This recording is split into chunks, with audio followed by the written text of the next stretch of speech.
Hello, amateurs, and welcome back to our Rugby World Cup series. And I've got Elko with me again today. Elko, how are you? TT, I'm good, very good. Last weekend was big. It was very big. How did you enjoy it overall? Uh, yeah, Saturday night was okay. Quiet one for me. No over celebrating. No playing zombie loud. No, it was cracking. There was some great games, wasn't there? Yeah, there really was. Let's go through it chronologically then. Starting with, I think it was Thursday night, wasn't it? New Zealand versus Uruguay. And Uruguay actually made a really great start in this game and got the ball over the line when it was still 0-0.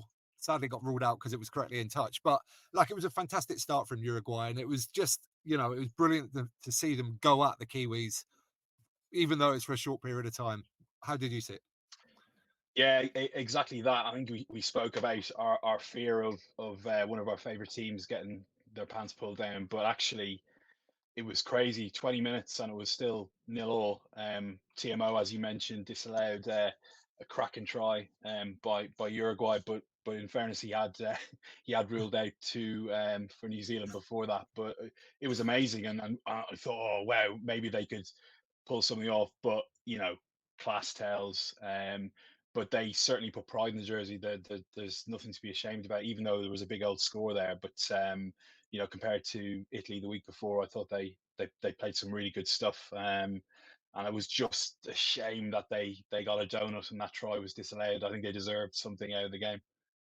Yeah, they did because after that good start, they did make a lot of errors in the second half of the first half, and it was it's 26-0 at half time, and the game was dead, obviously. But um, yeah, I mean, like you said, they absolutely stood up and played some fantastic stuff. Just a couple of other things of note: Sam Whitelock, 150 caps now, New Zealand's most capped player of all time. So fantastic. Enzi with the most, was it? It was the winger. Names are escaping me. When he slapped it back inside when the ball was going off pitch was just remarkable. It was Mackenzie, just in touch and put it back inside for the winger to score. But yeah, Sam Whitelock. I mean, there's not many, playing legends. And he's still going. He's got probably a bit more in the locker to come. Maybe one more game, maybe a few more. I'm not sure what he's doing after the tournament, but he was he was class. And to be fair, New Zealand were very dominant. I thought the scrum operated extremely well. They took complete advantage. A lot of their tries came off getting the right hand up and then not just scoring himself or putting it out to Moanga to score. They were ruthless and did well, to be fair. Yeah, absolutely. It was Will Jordan, is the winger. The name that escaped me. Yeah, Oh, brilliant yes, try, they and scored it's inside. a Yeah. complete, absolute highlight reel. Something that should be shared around the world as what rugby can look like. But sadly, with copyright strikes, none of these things are getting shared on social media. No, Anyway, no, that's you all right. got to get. I'll get off the You soapbox. just got to look on the Rugby World Cup app, which is my go-to. Is really the only place you can go and look. Even Wayne Barnes has fallen foul of that. Weird carry on, but anyway. Yeah, absolutely. Okay, we move on to Friday night, and this is France versus Italy. Elko, how are you feeling about Italy now? um, no different than I was last week. I thought they were poor again. I'm not sure what's going on inside the squad. There was a very weird moment when Crowley substituted as captain, and clearly he wasn't very happy. Weird carry on. But France just were completely dominant. Showed what a great side they are. The power they have from 5 meters, 10 meters out is just devastating. And then they've got obviously electric players that can break gain line from further out. But just watching them again, it's they could go nine to a runner, close to the ruck.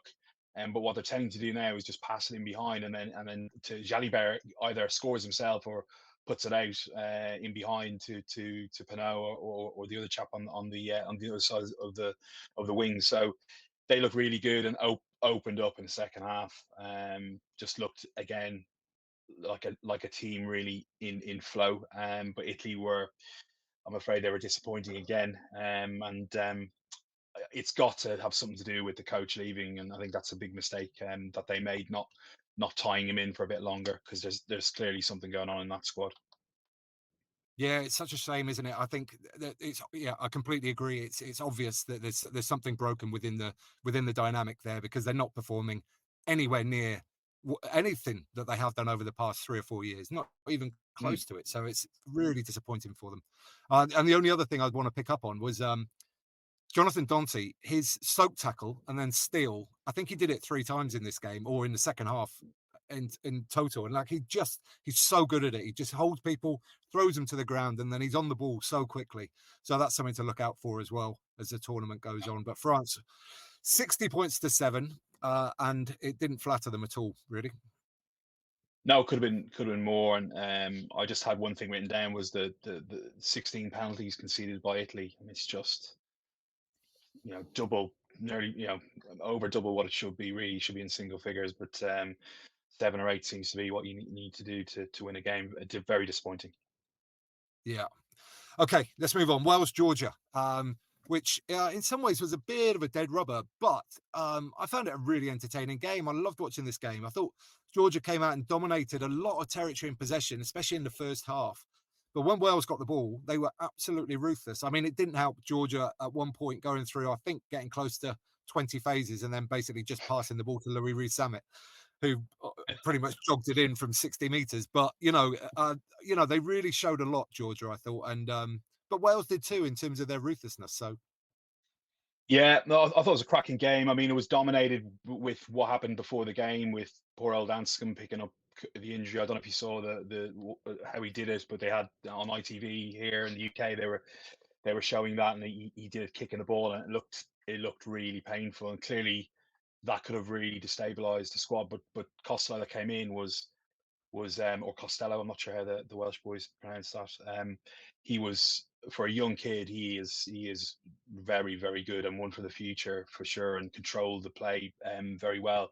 But yeah, again, you're absolutely right. I was looking at stats, and kind of surprised me, but then didn't. But the territory stats were 51% to 49 in favour of Wales, and then the possession stats were 49-51 in favour of Georgia. I mean, so close. And yeah, I thought they did well, but Wales just have. I really think they've got great momentum going into the knockouts. They've just got better. They're starting to gel really well. We know that Gatland is very good at getting squads to play a simple game plan, and then got, add layers on top of that. And yeah, some really nice tries for Sam, some kick throughs, and they've got massive pace in their back three. Few injury worries for the week coming up, with Williams was on crutches, I believe, after, and obviously they've lost their grandpapa uh, in Faletau, which is a huge loss. I think for, they got a lot of young kids in that squad, and then they had a spine that was the old boys. So it'll be interesting to see how they recover from that. But really good momentum, and I think Wales look good, as long as I don't even know who they're going to play at 8. That's going to be interesting. They don't have another really dedicated 8, but yeah, I think they've got momentum going into the knockouts for sure. yeah, and again, just to reiterate, just well done Georgia as well. Showed up, competed really well, and it was a really good game. Uh, England Samoa, the middle game on the Saturday, and I was there in the stadium to try and not fall asleep for lots of it. To be honest, it was pretty clunky and disjointed. The match experience was slow because there was a lot of TMO interventions as well, and it just really felt like it was a stodgy old game. Having said that, England started really brightly, and Chetham's try at the start was great. England just running at spaces, picking off players, and leaving the man over. But then they just went into, I don't know. It looked like they were kind of waiting for next week, almost like they had a bright start, and they went for that, and then they just kind of stopped playing a little bit. Yeah, I agree. It was a cracking start. Maybe that wasn't the best thing for it to happen. Maybe they thought, well, it's going to be a bit of a walkover. It was a cracking try, and I think Chesham hasn't really got the plaudits he deserves. I think he's probably their inform forward at the moment, and having recovered from a really bad injury, the guy has obviously worked very, very hard to get to where he is. But Yeah, it was a weird one. I mean, Samoa, fair play to them, came back into it, and we said their piece would be really good, and it was. I wonder again with my conditioning hat on. Did they have a? Are they looking at next week in terms of what they did in the week previous to this game? Um, Judging by Borthwick's reaction at the final whistle, he was absolutely delighted. Obviously, they'd won, but I was surprised how happy he was. But maybe that's a PR thing. I don't know. But maybe he knows something we don't. That maybe they're peaking for next week, which they'll need to do. Um, but I think he's got more selection issues again. I'm still not sure about 10 and 12. They targeted 4 to 10 very well with centres and forwards running on him, and Fiji are going to do that if he's picked there. And I thought Mitchell was poor. One of his box kicks was caused a few problems, and Samoa were unlucky. I don't know what you thought about. I don't know how much you would have seen in the ground, but that first I think TMO decision was, I mean, my understanding is that it's got to be clear and obvious, and I don't think it was clear and obvious that the winger had knocked that forward when him and Itoje went up. I couldn't see unless they had a different angle that we didn't see on TV. I thought they were unlucky to get that, and they get that. Who knows what might have happened? But they certainly did themselves proud again. But unfortunately, discipline came back to rear its head. Just too many sort of off the ball tackles, and then they got punished with a tackle in the air by Manu and Tamua Manu, and then he got the yellow card, and then because he was off. Then they had that scrum, and Danny was really clever. They knew they had a man over. The 9 over chased, and Danny DC does what he sniffs the gap and he scores on the post. I think he might start next week actually, but it was look again momentum. They got a win. Everyone wrote them off, and fair play to England. They're doing things and cracking on. Yeah, and I just want to pick up on the Danny Care thing there because I'd kind of written him off after Yeah, the Chile game, I think, because like he wasn't picked to be on the bench for the first couple of games. So I thought maybe they decided that he was just going to be third choice and that was it. And unless there yeah, was going to be an injury, then he wouldn't get a shout. But I was clearly wrong about that. And I love him as a player. So I was delighted that he came on and two match winning interventions really with the try and then the tackle in the last minute as well, which was remarkable. So yeah, yeah. delighted for Danny there. Delighted England got a win, but to be honest, honestly, there was a lot of feeling in the stadium towards the end, even with a lot of the England fans. If Samoa had scored at the end, we would almost celebrate it as well because we felt like they kind of deserved it, and it would have been a really Yeah. exciting finale to what was a fairly stodgy game in lots of ways. Um, one other thing I'd like to pick up on as well, which was obvious in stadium but might not have been obvious on the TV, was when Billy Vunipola came on. Did Tom Curry, was it a cut or a HIA or something? Tom Curry went off I for. think it was.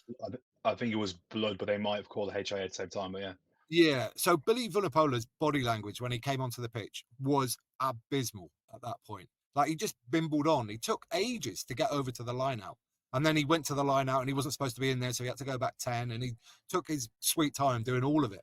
And I don't know, that would have been, if I was coaching and I was part of that team, that kind of thing would annoy me. And he then looked a little bit upset when he got, returned back off for Tom Curry to come back yeah. on. And I was thinking, oh, I would not be putting you back on. But fair play, he did come back on, and he was much better when he came back on late in the game. He looked like he actually wanted to be out there. But like, it's a World Cup, you're Mate, getting a chance to go and play. I don't know. I found it very strange. yeah, yeah. Maybe he was still digesting his bacon roll, and he didn't. It was too early for him to come on. But no, he. I mean, we spoke about this a few games back about how he seems to be walking about the place, and yeah, I don't know what's going on there. By all accounts, he's training well, and Borthwick has nothing but good things to say about him. But interesting, and I don't know if on another podcast they were talking about Arundel and the rumors that I don't know if you heard this, that he'd been dropped because of a bit of a training ground row with Captain Farrell. Oh, So really? that's the, yeah, apparently. So it's a bit of a weird, like how he wasn't involved. We'll see next week what happens, but I think they missed him a little bit. May is not playing that well, but it's a bit worrying about. You would think Billy would be really up for playing against another Pacific nation, with his Yeah, Tongan heritage, and yeah, it's England need him to be on song really if he's coming on to make a difference. But maybe he's just pissed off that he's not been starting. I don't know. yeah. Well, whatever. It didn't impress me anyway. But you mentioned Farrell there, so we really should mention the fact that he's now England's top point scorer of all time. So amazing, amazing for that. But then, the ridiculous of letting the shot clock run out, which I wasn't paying attention to it at the time, but there was a kid sat next to me. When it got down to like 2 seconds, he went, "Just kick it." And I looked up, and it was it was already gone by that point. So it was Yeah, bizarre. When Danica then scored, and obviously the conversion was needed to go ahead. Like as soon as the shot clock came up, people started chanting the numbers. So there was like 56, 55. It was quite I funny. love it. I wonder I if love that'll it. follow him around now, where people will start doing that, just counting down the timer for him. Probably, probably. But on that, I mean, it's a schoolboy error, and you know, it shouldn't happen. But in the game before, I'm almost positive that he ran out of time, but the TMO didn't pick it up, and people were talking about it after. And surely someone should have had a word to say, "Come on, like Yeah. that's just." I mean, that could have been absolutely crucial. Mm. In terms of if it was a knockout game and he messed that up. So, well, it's happened now. Rather now in a group game that didn't really matter, in terms of qualifying. But not like him at all. No, no, absolutely not. Right, Ireland, Scotland. We don't need to spend too much time on this one, I don't think. No, kidding. This was well, I'll let you go through it, Elko, actually, because it was late at night and I was in a very busy bar by this stage. So crack on. Well, it was just I don't know. Obviously, I loved it. But I just thought it was a statement game, wasn't it? A statement performance. Clearly, there was some obvious annoyance with how Scotland had, kind of come out in the press and said a few things, and I've had a few rooks on social media about this. I've got no problem with players having self belief. Of course, who goes into a game thinking you're not going to win? Obviously, but if you're going to put it out there that you are going to stop another team's record and you're going to do X, Y, and Z, you better pitch up and play well. And I think Gregor got it completely wrong. I think what he should have been saying, he should have been talking about Ireland all week, not about them. He should have been talking about Ireland and heaping the pressure on, and basically saying, like he had done previously. And I don't know why he changed it all up. Was that Ireland are already in the quarters, but they didn't do that. And I think clearly um, with Omani's interview after, he referenced it. So Ireland must have been talking about it. So New Zealand will probably be pretty stunned this week. And look, Scotland didn't play well, but Ireland made them look extremely ordinary. And we got a score inside the first minute. Great bit of play in the top left hand corner. Couple of interesting running lines that weren't picked up, but that's you got to play the whistle and crack on. The hooker got bounced by Byrne. He either should have absolutely walloped Byrne, or he should have been able to go back out and chase it back, but he didn't. He just did neither or. And we scored a good try. But and then we went on to score some other wonder tries. I'll go into that in a sec. But that after we scored, Scotland then really went at us. And I was chatting to my rugby wife in Ireland, Harty, and he came up with a great thing. He said we're just like a big green sponge.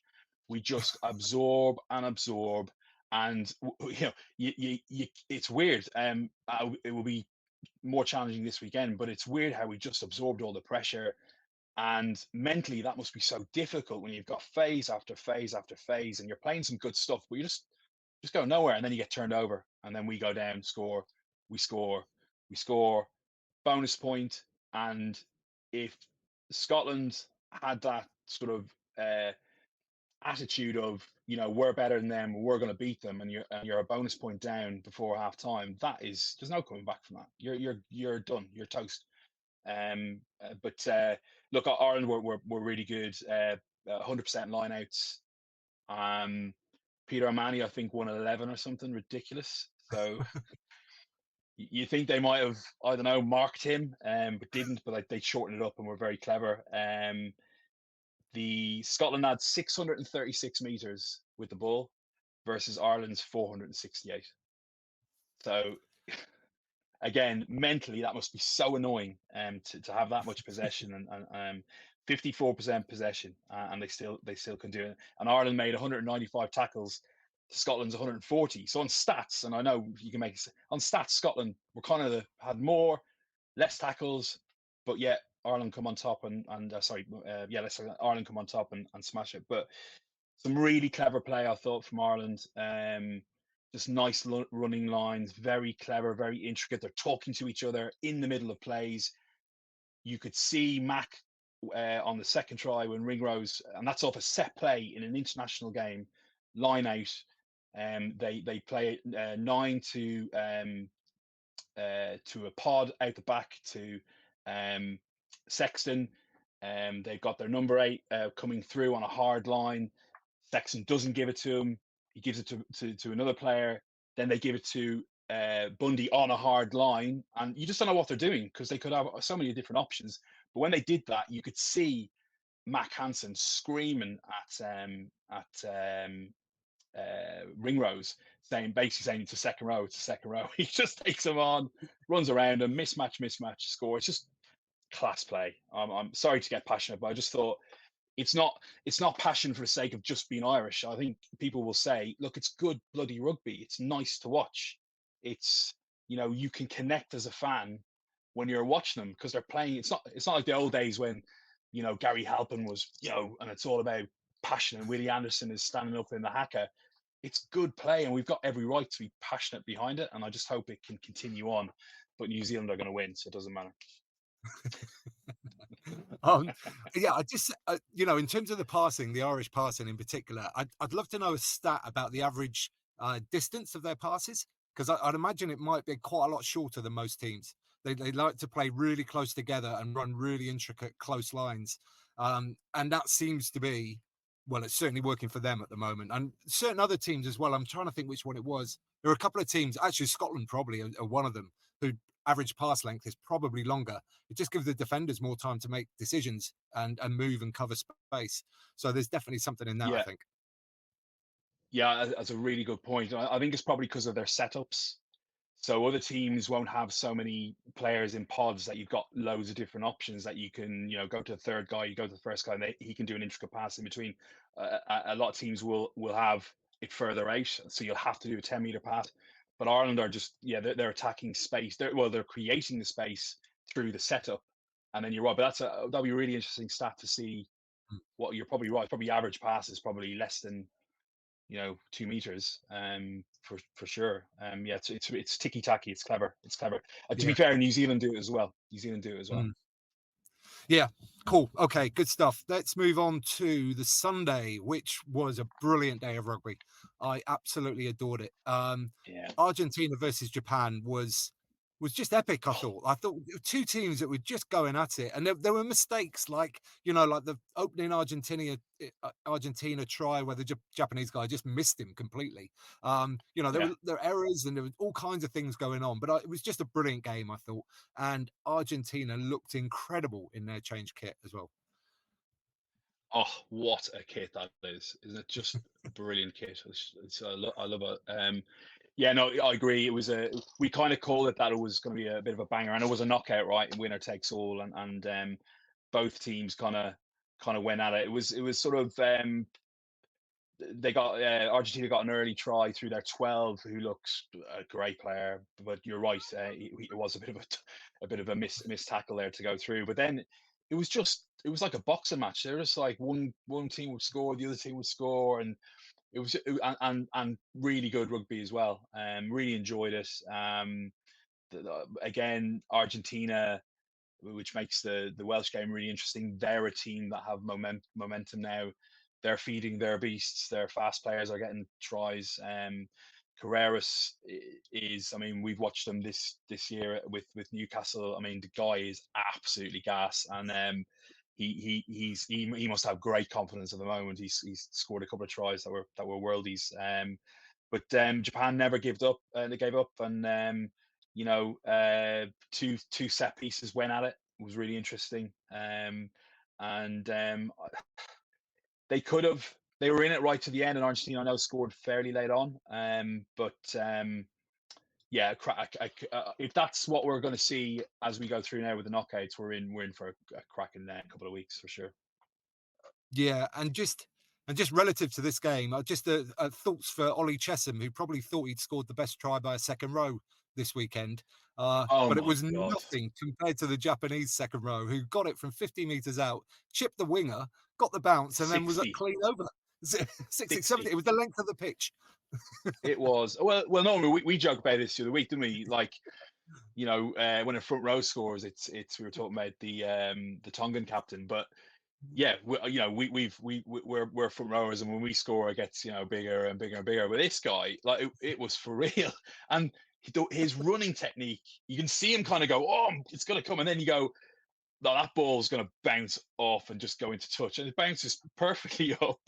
And I was just amazing. He can dine out on that he doesn't need to play ever again. Yeah, brilliant game. And then the middle game on Sunday was Tonga Romania, which I was in the stadium for again. So I Oh, managed to good. blag myself a ticket, made friends with some Romanian fans. See, I've got gifted a bracelet. Look, it's nice. Excellent. So Yeah. that was good, and it was a proper party atmosphere in the stadium. It was 45,000 people in there. It was pretty much full, and again, this was just another really fun game. It was physical though, really physical. The Romanians are Oh, yeah. huge. Yeah. Yeah. And again, it was one of those we spoke about last week around, you know, uh, really wanted Romania to pitch up and get something out of the game, and they did, and they scored some good tries. They played some good rugby, no doubt about it. Um, After a really tough, horrible campaign, coming up against some obviously top class teams and not getting, being donated a few times. So I thought they did really well. Again, it was sort of back and forward. Tonga, it looked like Tonga were going to kind of wipe them off the park, and then they came back in the first half and scored some good tries on that right hand side. And yeah, I thought it was a great game, a great advert for the game, and it was two sides of completely different cultures coming together, and just it was just awesome, man. And that's what's been great, I think, about this World Cup, about the Fijis and the Portugals, which we'll get on to, coming but playing the game in the right spirit, and just cracking on and having a whack. It was brilliant. Yeah, and I want to pick out both the fullbacks. Actually, I thought they were both excellent in this game, and then that got me thinking that actually there's been a lot of really good fullbacks in this tournament, like the Portuguese Yeah, guy, or others as well, but that was the one that came to mind. And nines as well. 15s and nines seem to be the two positions that are really sort of excelling throughout this tournament. That they've stood out to me anyway. yeah, yeah. Marcus Smith as well. I jest, but yeah, no, I think, well, it kind of shows that they're the crucial positions, aren't they? I would think as well, because there is a lot of kicking. They're getting a lot of bile, but Piatau is he's Yeah, just there's so another one. great Yeah. to watch. He's just so good to watch, isn't he? He's just his mind. He's so ahead of the game, and his skill set is amazing. He's good at rugby, as I tweeted on, on Sunday or whatever day it Yeah, was. it must just be a joy to play outside him. You just like watch him take on three players, hold your width, and wait for the ball to appear in front of you, basically. Yeah, and that's just the game at a different level, because there's plenty, like we've played with or you've played. I've coached with some interesting characters at full back. I can think of a Scottish chap who's a good pal of mine and a very good player, but he was so selfish. He'd never pass the ball. He always wanted to score, and he'd quite happily tell you. And the wingers be going, "Oh no, no, don't!" And so I think that's just. And again, going back to how Ireland play, and France and New Zealand, to be fair, they it's all about bringing others into the game. There's no room for being selfish. Obviously, if you got a mercurial talent and everything else, then those things. But he is. the way he reads the game is awesome. I love watching him. He played well again against Romania. Okay, let's move on to Fiji, Portugal, which lit the rugby Quiet world affair. alight on Sunday Mm. evening. I was in a very busy bar full of people just enjoying themselves and taking, paying cursory attention to the game. And then with sort of, half an hour to go, suddenly every single person in that bar was transfixed with the TV because this was an absolutely cracking game, wasn't it? So yeah, no, it was a weird one because I was outside barbecuing as I normally am, but with the weather that we're having, definitely. And first half was a bit just nothing really happening. After building up the game and thinking two attacking sides, 3-3 at half time, nothing going on. And then 44th minute, it just went crazy. And it was like, again, watching a UFC fight or boxing fight, they just went at each other. Score, score. You know, what can you do? We'll do it better, sort of thing. And really attacking rugby. But I don't know about you. My moment of the game, despite all the tries and that was going on, was when Fiji kicked through and you saw their hooker legging it back in the fullback position. I was thinking, oh no, he's going to kick it, and absolute techers. It looked a cool kick, and it was an amazing kick. I don't know if it was a spiral, but it looked really good. And he kicked it, what, 30, 40 meters up the pitch. What brilliant. But again, that's what we want to see on the rugby pitch, right? Is guys out of position, getting challenged and doing something crazy. It was really cool. It was really funny. But again, look, the game was very exciting towards the end. And I think, Fiji's everybody's favourites, kind of, a lot of people saying. And I believe there was a feeling in the stadium of, we want Fiji to win, but then when Portugal took the lead, it was like, oh my god, go and score again, go and score again, and get Australia in class. But they, in fairness to them, they needed the win, so they didn't try to attack at all once they got ahead, and rightfully so, booted it into touch. And what celebrations! Amazing stuff on social media from some of the journalists that's been following Lobos around over the years, and have never seen anything like this before. There was grown men crying, and that's what rugby's all about, isn't it? It's we don't get many upsets. Just the way the game is, it's not like football, but when you do, wow, it's just the best sport.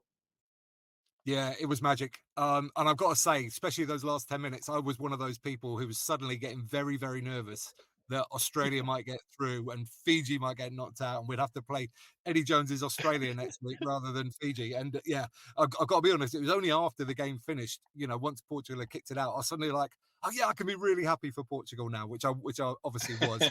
Um, yeah, and it's magic. Like, we need more of those in the World Cup, more moments like that, more things like this where teams sort of overachieve and get results that weren't expected. And fair play. I think if we could have picked any team to do it, it probably would have been Portugal, along with maybe one or two others. But yeah, it was outstanding. Yeah, it's good. Again, it's a team we've sort of championed, and because of the way they play, and this tier two country thing is rearing its head again. And talk about, well, maybe if there was a plate now, we could have some really good matches going forward. Maybe that's what World Rugby do. And I'm just going to go off on one, if you'll allow me, just talking about this, and what can World Rugby do to bring those teams up, right? And I was thinking about this. As you know, I'm a massive Formula One fan, huge Formula One fan since I was a wee boy, and they brought in cost caps and development caps, where they actually um, punish or um, not allow the top teams to do as much development as maybe the teams beneath. And I just wonder, is there a case for, is that something that we can do, is to, instead of trying to get them more games, which we need to do, but at the same, because the problem is, if you get them more games, that only brings them up equal to where New Zealand, Ireland, or wherever the teams are. So is there a way of lessening how many games the top nations are playing, and then that then tends to level out? Then they won't be as good. These teams will come up. Or it might be that in autumn internationals, the unions can still play the big ones, but maybe they bring in people with a certain amount of caps to then develop their players through. But it's just, I don't think in the current way they're talking about doing it, that Portugal, Uruguay, all these teams will always be behind. You can't develop at the because those teams are already there, so the gap will always be. So I don't know if there's some way. Maybe they play in a tournament every 2 years, and that gets their playing matches up, something like that. But they definitely deserve it. There was two teams that were going at it, and I loved. I don't know if you saw Simon Nui going into the change room after to Portugal to congratulate them after, which is great. Sorry, I went off on one there, TT. But also, I don't know what you thought. I'm a little bit worried about Fiji. They looked really leggy again, and I just don't know whether the two group games, the England game at Twickenham beforehand, have they boxed themselves out? Are they punch drunk a little bit? They looked tired. Yeah. Hopefully in one way, yes. But for having a good quarter final with England, I hope they're good. Yeah, well, nice tease, Elko. We shall talk about that in the next program, which is going to be looking forward to this weekend's quarterfinals. But for now, we'll bring this one to a close. So, people at home, what do you think? Have you got any? What do you think? Do you think we got all of this right? Did we miss some important things that you think were more critical to the results? Let us know down in the comments and give us a thumbs up while you're down there if you don't mind, and hit subscribe so you don't miss out on all the future episodes. And get out and play.